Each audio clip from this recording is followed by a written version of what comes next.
De quoi tu parles? De quoi tu parles, là? Bon 29 février, bonne journée bisextile. C'est ça? Oui. C'est une année bisextile. Je sais pas ça. Ça arrive Ce aux n'est 3 une? ans. Oui, C'est ça? 29, c'est ça. C'est aux 3 ans, si je me trompe pas.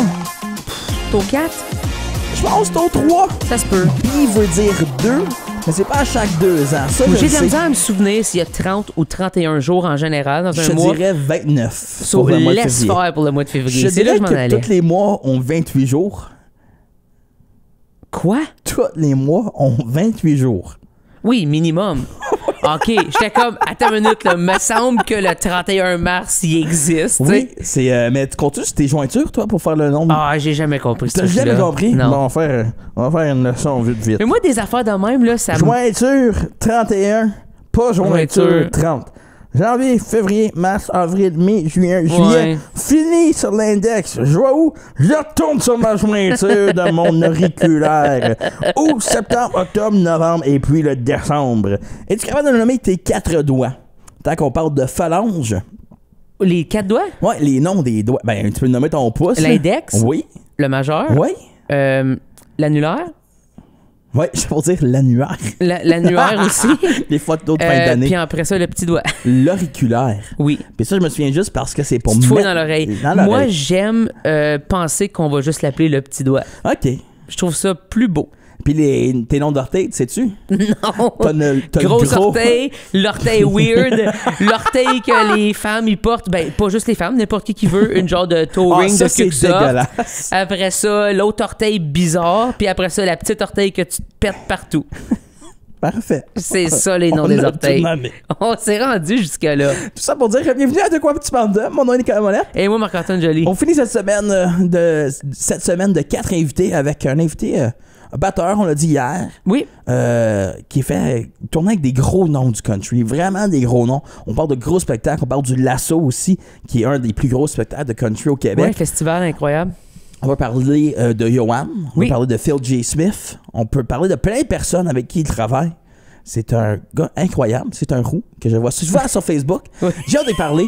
C'est clair, j'ai ça dans un friend request après. Mais tout dépendant comment va l'entrevue. C'est ça, ça va dépendre de Si l'entrevue. Margarde fait lui, il est weird. Tu lui donnes pas cette satisfaction-là. Non. Tu vas juste laisser ça dans Suggested, suggéré, puis tu le laisses vivre là. Ouais, mais je vais le follower. Ouais. Follower sur Facebook, c'est une étape vraiment C'est haut dans la hiérarchie des réseaux sociaux. très stalking, genre, je te dirais. C'est louche. C'est très louche. Aide-moi, à moins que c'est une page, là, c'est normal. Oui, tu sais. Mais mais- si c'est un ami, puis tu le fais... En fait, j'ai jamais compris tout ça. Moi non plus. Je comprends pas tant Facebook, mais c'est pas grave. Notre invité d'aujourd'hui, on va le comprendre. Oui. Adam Lalonde.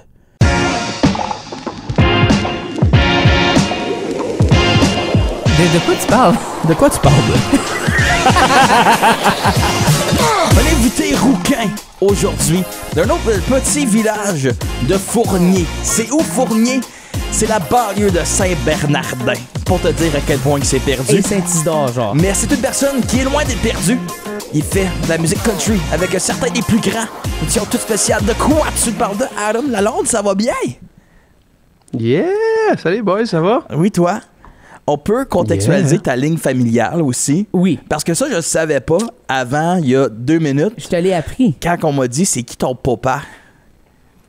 C'est. Mon papa, c'est un nommé Bobby Lalonde. Ouais. Juste Le un grand excellent violoniste joueur canadien. de violon. Mais entre autres, ou c'est pas juste joueur de violon, c'est ce qui arrive, c'est qu'il joue tous les instruments vraiment bien, mais les gens le connaissent comme si il joue le violon vraiment bien, mais après ça, tu fais non, c'est parce qu'il joue la guitare vraiment bien, la bass comme ça n'a pas de bon sens. Mais là, ce qui arrive, c'est qu'il a dit « Je suis pas assez bon pour jouer le drum, fait que je vais m'assurer que j'ai un fils qui joue vraiment, vraiment, vraiment bien le drum. » Donc, Adam, ça, c'est ton instrument à toi. Yes, sir. Puis- D'ailleurs, mon départ, c'était mon père qui m'a demandé, j'avais à peu près 8 ans, il dit « Ad, si j'ajoute un bon drum pour le studio, tu vas-tu apprendre à jouer? » Il m'a assuré une carrière de vivre juste en haut de la moyenne de pauvreté. Là. Mais c'est drôle que tu parles de ça parce que tu as quand même commencé vraiment jeune. Je me souviens, moi, à un moment donné, je te posais des questions sur la technique parce que tu fais aussi du studio, de la technique de son. Tu as fait ça pendant des années, tu en fais encore, tu fais de la réalisation. Mais tu as commencé à faire le son pour ton père dans les bars. Tu avais quel âge encore? Oh boy, j'étais très, très jeune. J'avais une dizaine d'années. Imagine le gars à 10 ans faire des low cuts puis faire ses affaires comme c'est ridicule. Lever le son pour faire le solo. Comme, c'était quoi d'avoir cette expérience-là? Puis on s'entend, c'était pas des boards numériques dans le temps aussi. Là. Fait que c'était les grosses boards analogiques. Non, c'était une console numérique. Non, wow. mon père s'était procuré c'était une O2R. C'est les premières Yamaha là, qui ont sorti sur l'industrie. Puis ouais. Wow. Après à faire du gain staging, puis du EQ paramétrique, la compression. Tout ça à 10 ans. Fait que toi, à 10 ans, est-ce que tu jouais déjà de la batterie à ce moment-là ou tu as appris à faire du son avant d'apprendre à jouer de la batterie? C'est à peu près dans les mêmes temps que j'ai commencé à jouer du drum. Tu sais, j'ai pris des cours de piano, des cours de violon, j'ai joué un peu de guitare avant de tomber sur le drum, vraiment faire comme c'est ça que j'aime, c'est ça que je veux faire. Pourquoi le drum? Moi, je vois le drum puis je me dis ça a l'air de la fois la plus compliquée à jouer. De un, faut être du rythme. Oui. Chose que j'ai pas. Moi, de taper des mains sur 2 temps différents sur mes cuisses, oublie ça, champion. Ça va être saccadé. Genre. Ça, c'est culturel, fait que faites-en pas. Il y a des places ailleurs dans le monde qui tapent sur le 2 puis le 4 naturellement. Puis nous autres, ici, c'est pas tant ça. Mais bon, on vient à bout pareil. Non, je sais pas qu'est-ce qui m'a attiré. C'est peut-être juste, justement, cette ligne-là à mon dad. Le fait que... T'es-tu déjà assis en arrière d'un drum? Non. Il n'y a pas personne qui peut s'asseoir en arrière d'un drum puis jouer puis dire « OK, ça, c'est pas le fun. » C'est vraiment le fun. C'est l'affaire la plus fun au monde, honnêtement. Moi, c'est mon instrument préféré. De loin. Bon, pas bon. Du drum, c'est débile. C'est vraiment le fun, exactement. Puis c'est pour ça qu'à chaque fois que tu vois un drummer qui est quand même popé, tu fais « Hey, il est vraiment bon, lui, parce que ça a l'air le fun à jouer aussi. » Puis c'est le fun à regarder. Tandis que regarder un guitariste, même s'il est bon, mais il fait rien, tu fais comme « Il est bon, mais il est pas le fun à regarder. » Un drummer, c'est tout le temps le fun à regarder. On pourrait-tu comparer ça à manger avec une fourchette versus manger avec des chopsticks? Peu importe si t'es bon avec les chopsticks, ça devient beaucoup plus... C'est très impressionnant. Puis au pire, tu stabs ton nugget, genre, t'es comme ça. Oui, c'est ça. Mais ça goûte meilleur pareil. C'est surtout ça. Jouer du drum, la vie goûte meilleure, exactement. N'importe quoi avec 2 bâtons. 2 bâtons, ça améliore la vie. Comme le ski. Oui, aussi. À part dans le freestyle, ou tu sais quoi, dans les temps des snowblades, le monde, il n'y avait pas de bâton. Être un monsieur médiéval avec 2 épées, t'es 2 fois plus cool. Ça, c'est vrai aussi. Pas besoin de bouclier. Il y a beaucoup de choses. 2 lightsabers en Star Wars. Oui, c'est meilleur qu'un. C'est meilleur qu'un. Mais là, on peut énumérer des personnes que tu as travaillé avec. Que tu continues de travailler avec aussi. Phil G. Smith, un grand du New Country, dans le collectif Grand Ours aussi maintenant, qui est en train de faire des fureurs. Yohan. Puis j'ai une question avec Yohan. Yohan, on sait, il a gagné La Voix. Étais-tu à La Voix, toi aussi? Avec Yohan. Étais-tu à la batterie? Non. Le spin-off de La Voix pour les drummers. Imagine! Hein? Et aussi la guitare. Sur TV Rogers. Non, moi j'ai rencontré Yo, oh boy, à peu près dans le temps qu'il avait gagné La Voix, par pur hasard, chum d'un chum. Puis on s'est pas vu pendant comme 1 an après. Il a tapé son disque avec des players à Montréal, des gars de studio. Puis quand la tournée a commencé, puis ça a fait fureur, 130 000 disques, des salles pleines. Moi, c'était comme, j'étais lancé là-dedans. Là. Nice. Puis ayant jamais gigué au Québec avant ça, j'avais fait la tournée aux États-Unis, tournée Canada-Anglais, le nord de l'Ontario en masse. On connaît ça, on aime ça. Mais au Québec, j'avais pas gigué tant. Fait que c'était comme une belle initiation à la machine qui est la voix et la visibilité de télévision dans 8 millions de salons à toutes les semaines. C'était une belle expérience. Mais tu parles de tourner aux States. Tourner aux States, si c'est de la musique country, c'est immense, là. Tu as fait beaucoup de tournées avec du Celtic aussi, hein? C'était ça, beaucoup, dans le temps? Moi, la scène que j'ai travaillé dedans, c'était la musique celtique. Fait qu'écossais, irlandais, là, de la musique trad, là, si tu veux.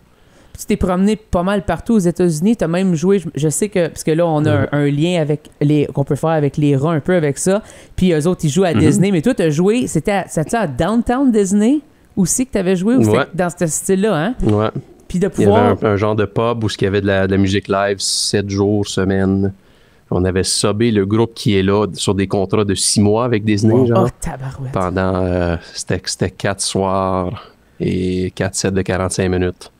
Parce que je me souviens, la première fois que moi, j'ai su que Adam, il faisait ça, je me souviens, j'avais été au magasin, le magasin Bobby Lalonde, à l'époque, avant les Kills, puis ta mère m'avait dit « Ah oui, Adam, il est en tournée en ce moment aux États-Unis. » Ben là, il était à Walt Disney, puis moi, je comprenais pas qu'est-ce que Adam faisait ça, parce que Adam, il m'aidait à acheter mes guitares puis mes cordes, puis là, le gars, il s'en allait tourner aux États-Unis, tu comprends? Comme, pourquoi que le gars au salaire minimum, il est rendu là-bas? Moi aussi, je vais travailler au Barbies.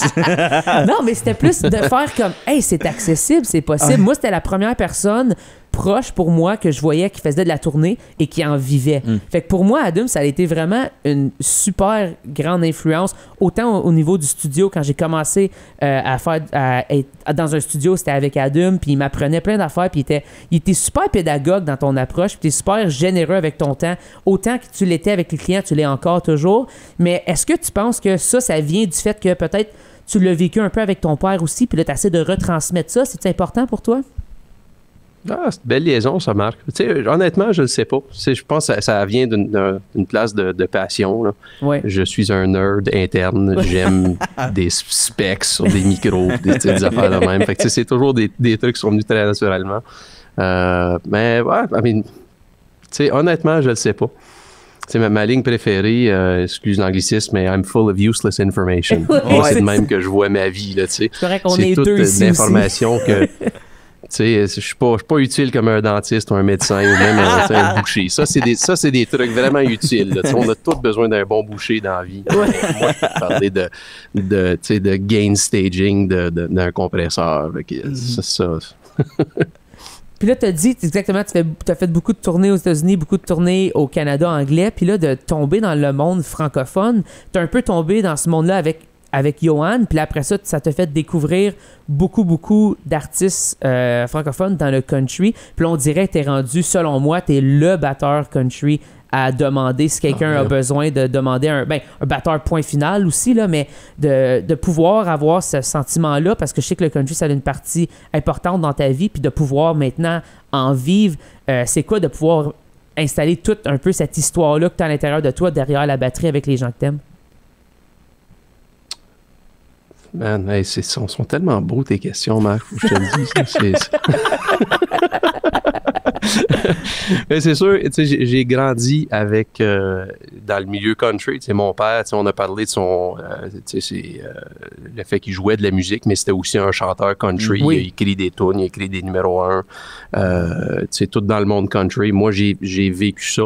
J'ai passé mon petit bout de ma jeunesse à écouter du punk rock, puis de me retrouver de dire ok, tu sais quoi, moi j'aimais ça du Garth Brooks en 4e année, puis là j'assume que le fait que non, moi j'ai toujours trippé là-dessus, puis je pense tu sais, dans la vie, si tu es passionné de quelque chose, il y a des choses qui se manifestent. Fait que oui, il y a l'aspect connexion. Juste le fait, oui, Johan m'a fait rencontrer plein de gens dans le milieu country québécois, mais tu commences à jaser avec des gens qui ont les mêmes intérêts que toi, c'est la même musique, ben les choses se faufilent dans l'univers, puis la prochaine chose, tu sais, ben tu sais, j'étais sur la route avec Gabriel Goulet, puis Cindy Bédard, Caro Lorando, j'ai rencontré Phil. Fait que c'est toutes des connexions avec des gens qui ont des intérêts similaires, qui ont des passions similaires aux miens. J'adore l'entendre parler. Je sais pas pour toi, mais je trippe sur ton thème de voix. Puis à être drummer dans un groupe country, c'est clair, je te mic 24/7. Tu fais des backs, puis tu fais tout. Exactement, mais il y a le Adam, twang. là, Adam, il a une voix exceptionnelle. Adam devrait avoir une carrière solo. Il a jamais poussé. Moi, j'ai des tunes de Adam sur mon téléphone, pas de mon téléphone, mais sur mon ordi. Des vieilles tunes qu'il a enregistrées. C'est incroyable. Il a un super beau tone. Il écrit très bien aussi.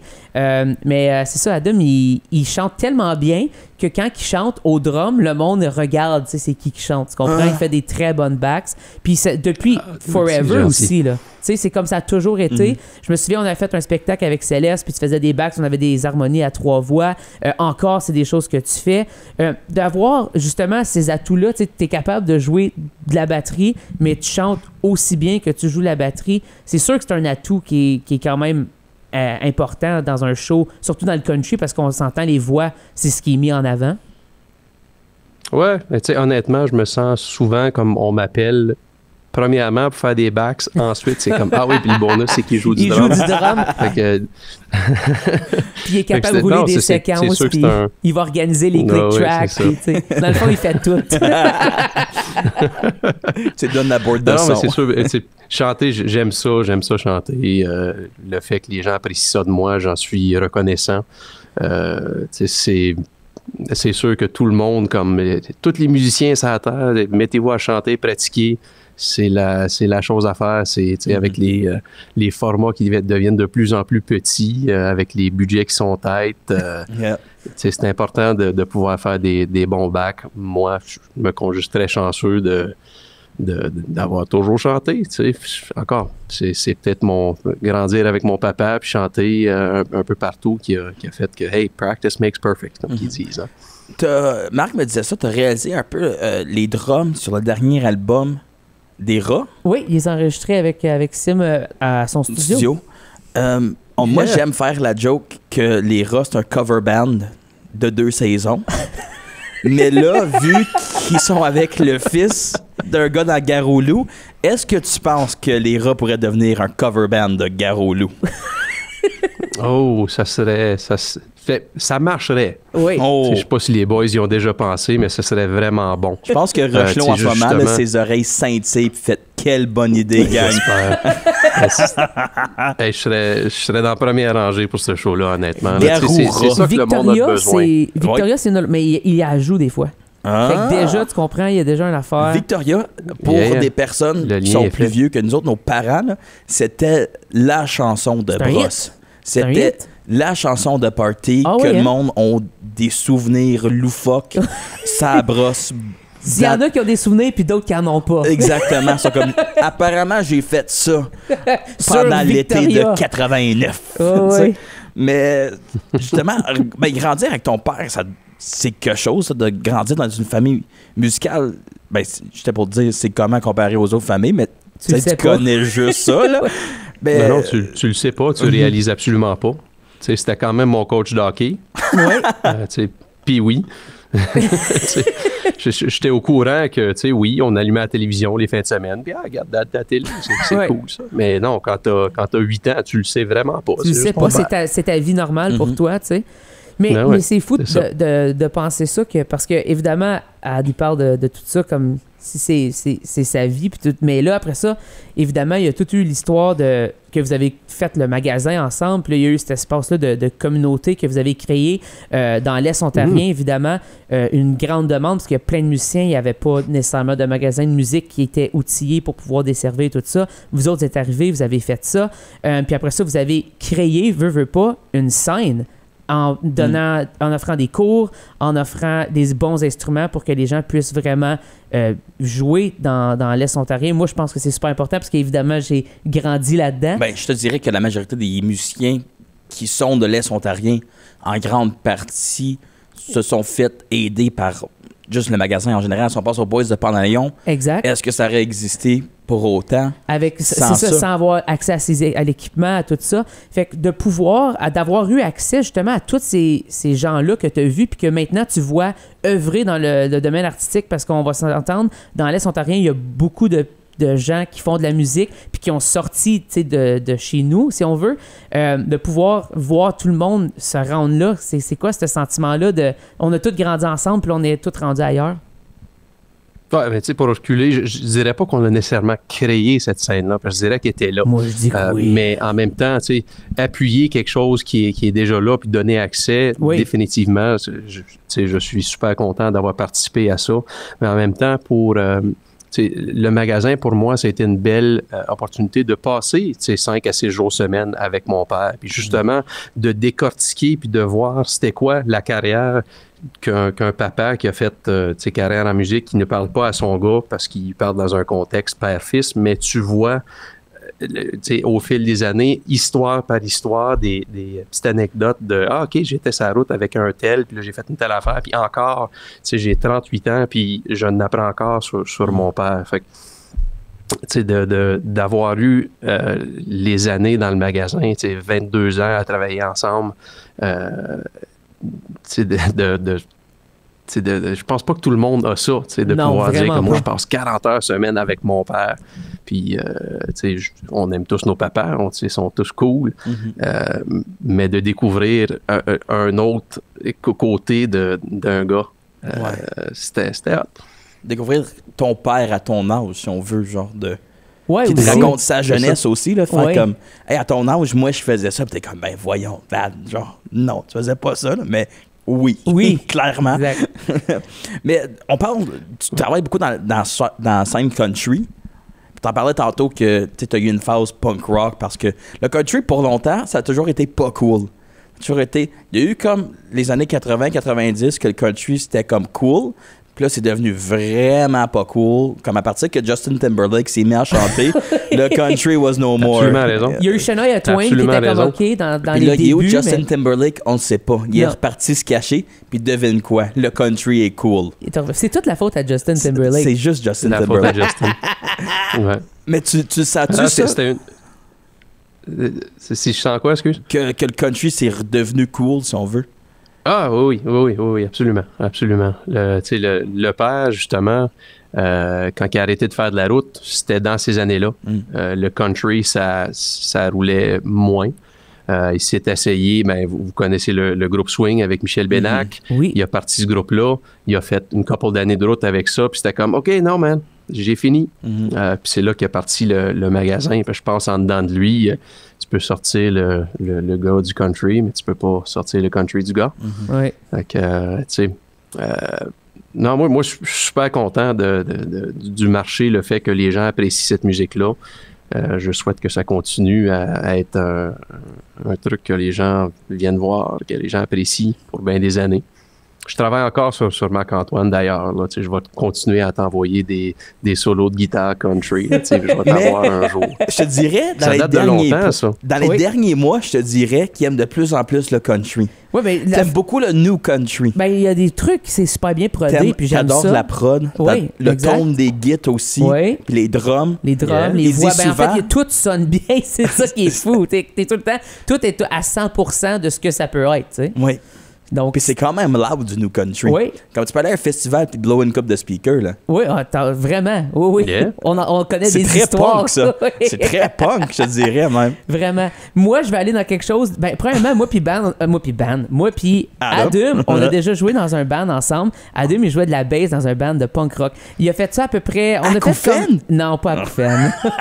Mais Non, I wish. il a I réalisé wish. notre album, par exemple. C'est avec lui qu'on a enregistré. L'album Le Sixième Sens. Mais, autre parenthèse, on a joué dans un band qui s'appelait In Bright Lights, qui était un band de punk rock. Adam jouait de la bass, puis il jouait vraiment bien. Mais, plus deep que ça, Adam a aussi déjà été le DJ pour Swing sur quelques dates. J'aimerais que tu me parles de cette expérience-là, Adam. Hey, j'étais jeune, man. T'avais quel J'étais âge? jeune. Je me souviens pas de ces années. J'avais 16 ans, 15-16 ans. Wow. OK. Est-ce que tu venais Ouais, danser c'était- aussi ou tu faisais juste la partie plus DJ? Ah non, ça c'était... Ils m'ont remplacé par des gens qui savaient danser. OK. Mais toi, tu faisais du scratch, Moi, puis c'était- toi, tu jouais cette partie-là pour vrai, c'est ça qui arrive. Oui, mais ça, tu sais, j'en parle pas trop de cette période-là de ma vie. Là. C'est les dark ages. C'est ça. C'est dans le deep web en quelque part. Là. Hey boy, c'est bon ça. Yep. Mais là, maintenant, de partir à jouer, mettons, le DJ pour Swing pour quelques dates, à faire des festivals comme le Lasso, faire des festivals comme, je peux même pas toutes les nommer, mais d'être sur des grandes scènes comme ça avec les projets qui te tiennent à cœur, puis de pouvoir te rendre aussi loin dans un peu comme ton père le fait, si on veut. Ça fait quoi de pouvoir même amener ta famille? Je sais que t'as 3 filles, de pouvoir amener ta famille en spectacle, puis tout ça, puis de vivre ça. C'est quoi ce sentiment-là de le retour, le papa, tout ça? Ah, ben c'était écœurant, pour vrai. Tu sais, j'ai amené mes filles justement à un spectacle en salle avec Johan. Puis, tu sais, ça me rappelle des souvenirs d'être dans des salles de spectacle, à voir mon père. Tu sais, C'est puis c'est larger than life. Tu sais. C'est une autre affaire. Justement, des grosses scènes, des lassos.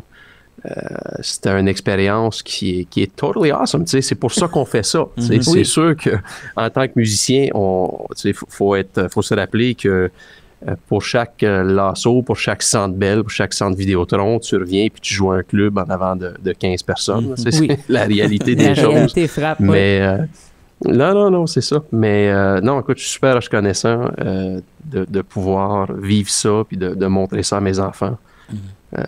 C'est hot.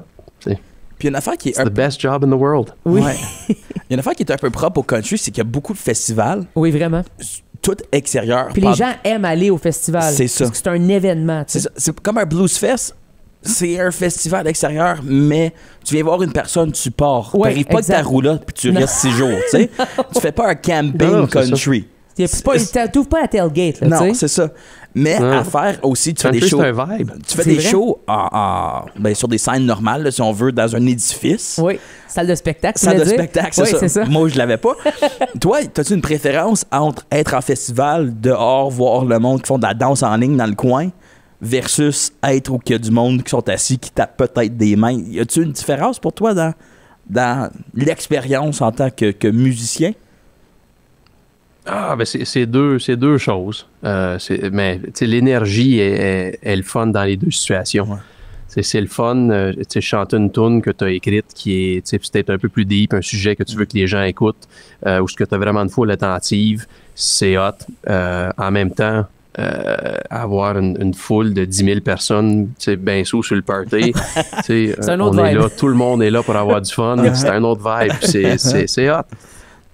C'est vraiment cool de te voir, évidemment. Moi, ça me fait vraiment plaisir de te voir sur ces scènes-là parce que je sais que tu as passé beaucoup de temps pour te rendre là, bien évidemment. Tu as vécu un succès tout au long de ta vie, mais j'ai comme l'impression en ce moment que la balle t'est remise pour tout ce que tu as investi, tout ce que tu as amené au projet des autres. Puis tu es quand même très investi encore dans la réalisation, dans les compos avec les gens. Tu peux-tu nous dire sur quoi tu as travaillé récemment? Je sais que tu fais beaucoup de studios. Pour les gens qui nous écoutent en vidéo, il est dans son studio qui est magnifique, Oui. où on voit son drum en arrière de lui. Mais qu'est-ce que tu as travaillé sur quoi récemment? Yeah, hey, je vais juste... Voyez-vous mon vidéo? Moi, je suis frozen à mon bout. Oui, on le ça voit bouge-tu? super bien. Tout est beau. Tout est beau. OK, parfait. J'ai rien dit. OK, segue. Ouais, fait que récemment, j'ai eu la chance de travailler avec Éloi Pinchot à la réalisation. Éloi des Salles Barbes, Oui, qui réalise le prochain disque de Cindy Bédard. très cool. Avec on fait ça avec son band live qui a Rick Haworth à la guitare, Oui. grand réalisateur, un des grands de la musique québécoise, Rich Boisvert, un des plus beaux secrets de l'industrie au Québec à la guitare, un autre Richard Deschaines, un des super bassistes, et Éloi qui jouait, puis on a tout recordé ça tu sais, live off the floor dans un studio dans le Nord à Morin Heights, Saint-Sauveur. Avec du bon gear. Tu peux pas dire puis, dans le Nord on puis est allé- dire Morin Heights. Excuse. Oui, le Nord. Oui, tu sais, nous autres, c'est comme ça qu'on ouais, appelle tu sais, ça. quand Hey t'es- man, laisse-nous le Saint-Jérôme, Nord. c'est pas le Nord. Il Voyons a dit donc. Morin Heights, pas Ben, Saint-Jérôme. Saint-Jérôme, c'est Morin Heights. Parle pas du Saint-Hubert à Saint-Jérôme. C'est là, comme parle de Morin Heights. Saint-Bernardin puis Fournier, c'est la même affaire. Dans le Quand Nord, t'es à Montréal, c'est tu t'en vas Val dans le d'Or. Nord, Ouais, t'es c'est à ça. Morin Heights. Ben tu sais. oui, mais Laval, c'est pas le Nord, là. Motadine. Hey, ça, là, ça me frustre. Comme t'as pas aidé. C'est comme le gars, t'allais à Rouen enregistrer. Val d'Or, Non, non. Morin Non. Heights, Ouais, le oui. suburb Parce bourgeois. que les Laurentides, il y a le ski, tu sais, tu comprends, ça fait partie, c'est le Nord. Mais je comprends ce que tu veux dire. Mais moi, C'est comme dire le Nord, puis je m'en vais à Pembroke. Ouais, ça compte pas. Je suis d'accord, je te le donne, ça. C'est Pembroke. Mais moi, ce qui me fait rire, c'est que c'est ça En que tout tu as cas. remarqué de tout ça. Mais ce qui est important dans tout ce qu'il a dit, c'est qu'il a enregistré live on the floor. Pour les gens qui savent pas c'est quoi, c'est enregistrer tout le monde en même temps, chose que personne ne fait Ben non. maintenant. Un, ça coûte trop Non, cher. mais faut- Deux, c'est difficile, puis il faut que tu aies du bon monde qui joue. Puis de plus en plus, les musiciens, on se fie vraiment à l'ordinateur pour arranger nos erreurs. Ouais, c'est vrai. Mais non, mais faut retrouver ça parce que c'est une façon d'enregistrer qui. C'est instant gratification. Tu sais, t'as des tunes vraiment tout de suite. Oui. Et puis, je sais qu'on se fie tout un peu sur le Pro Tools dans ce monde, mais tu sais, on n'a pas tant de besoin. Tu sais, les grosses tunes des années tu sais, 60, 70, 80 qu'on écoute encore, c'est pas de même qui faisait ça. Non, du c'était tout le sound monde, on tout le monde sound, ensemble, avec ouais. des takes puis du quantize. Non, you get the take, tu l'as. Même, je te dirais qu'il y a à peu près 70 à 80% des voix qui ont été tapées live off the floor. Wow. Comme on a gardé les takes. Parce que Ça, l'énergie c'est est là. impressionnant. C'est indéniable. Ça, c'est très cool. Fait qu'il y avait vraiment un sentiment de... Ben, en fait, de spectacle, de band, évidemment, d'équipe là-dedans, comme une chimie que tu peux pas recréer un à un, là, c'est certain. Ouais, c'est ça, c'est capturer de la magie. Puis tu sais, tu vas l'essayer. Tu sais, souvent, c'est la 4e take. Tu dis, OK, t'es excellente, on a essayé une 5e, puis c'était pas ça. Non. C'est l'énergie, C'est souvent ça. c'est dans le moment, puis ça fait quelque chose de vraiment spécial. Tu veux toujours en faire un autre pour tu te dis on va me surpasser, puis tu fais tout le temps j'aurais dû pas la faire parce qu'elle était parfaite avant, puis là j'ai droppé mon mood et tombé un peu. Oui, mais c'est vraiment ça. Tu sais, des fois c'est juste tu sais, j'ai accroché quelque chose, j'ai frappé un rim. Ça dérange pas, ça. Non, tu l'entends pas dans le mix, mais le vibe, ça, tu peux pas faker ça, tu peux pas le recréer. une énergie de tune. Oui. Moi, à t'entendre tout au long, à savoir que t'as multiples talents, puis là, que Marc m'a dit, t'as des chansons cachées à quelque part. On pourrait-tu voir un projet solo que tu ferais un album sur ton nom? C'est quelque chose que tu voudrais explorer? Solo, probablement pas. Okay. Je suis pas sûr. J'ai beaucoup, beaucoup de respect pour tous les artistes avec qui j'ai travaillé au fil des années pour dire, OK, jour du show, tu commences ton matin à 5h30 parce que tu parles à la radio avec un tel à une telle place pour le show qui est dans 2 semaines. Puis ensuite, tu vas à LCN pour faire une entrevue.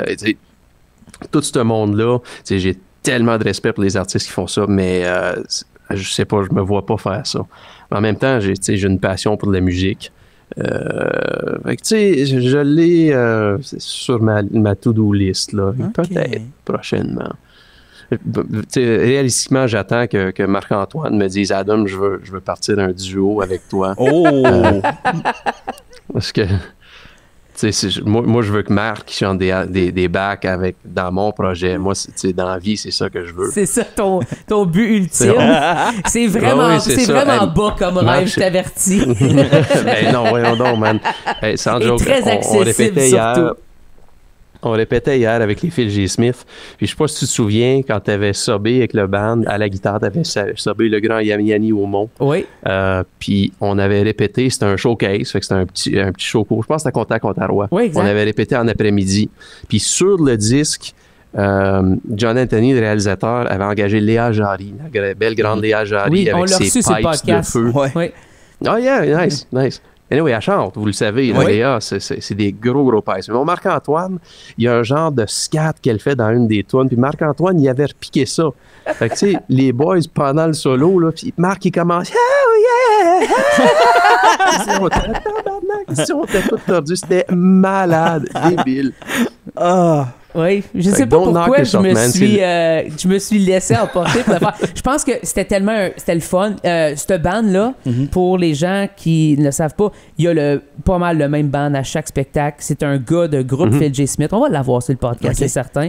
Mais il y a comme une énergie dans ses jams, ses spectacles de band, vraiment. Puis, fait que je me suis laissé emporter parce que c'est pas quelque chose que je ferais jamais dans la vie, ça. Ouais. Puis, anyways, ça s'est rentré. Puis ça me revient tout le temps à l'histoire. Puis je l'avais fait au show aussi, qui est absurde. Moi, je fais juste dire un voyage dans le Nord, puis ça se fait un album. Le Nord, on peut débattre c'est quoi, ça, on sait pas c'est où, mais c'est Morin quand. Heights. Morin Heights. Lieu mythique. Le nord de Montréal. Tous les Montréalais vont nous comprendre. Ouais, Ils vont tous nous comprendre. Un gros merci, Adam, d'avoir venu. Ouais, merci pour ton temps. On suit tous tes projets dans lesquels tu es. Tapez Country, sûrement il est sur l'album d'une façon quelconque. Exact. Puis Adam, c'est Adam Alone sur les réseaux sociaux, le king des reshare de story. Parce qu'il poste jamais rien, mais il partage tout. Oh, un moment familial. Ah, il veut pas. Laisse faire. Oui. C'est ma fille, Summer, 4 ans, est ici. Tu veux-tu dire bonjour, Summer? Dis bonjour, Summer. Bon. Allô, Summer? Attends pas. Allô? Allô? Un gros merci, Adam. Puis on invite les gens à te suivre, justement. Puis c'est certain qu'on va te réinviter. Je pense qu'il y a on n'a pas gratté toutes les histoires. Puis vous allez faire un album bientôt ensemble. Fait que... Oui, ça s'en vient. Ça s'en vient. Exact. Hey, merci, Ad. Merci, guys.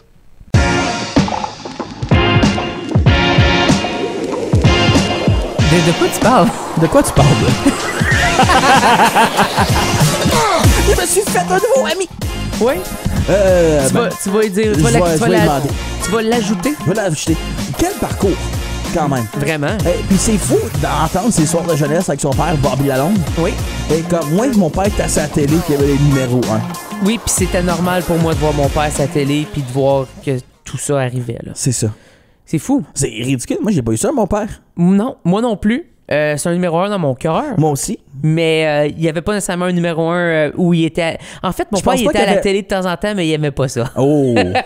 Moi, mon père n'a jamais été sur des palmarès, je pense. Non, c'est ça. Peut-être. Quoique, c'est un méchant joueur de basketball au secondaire.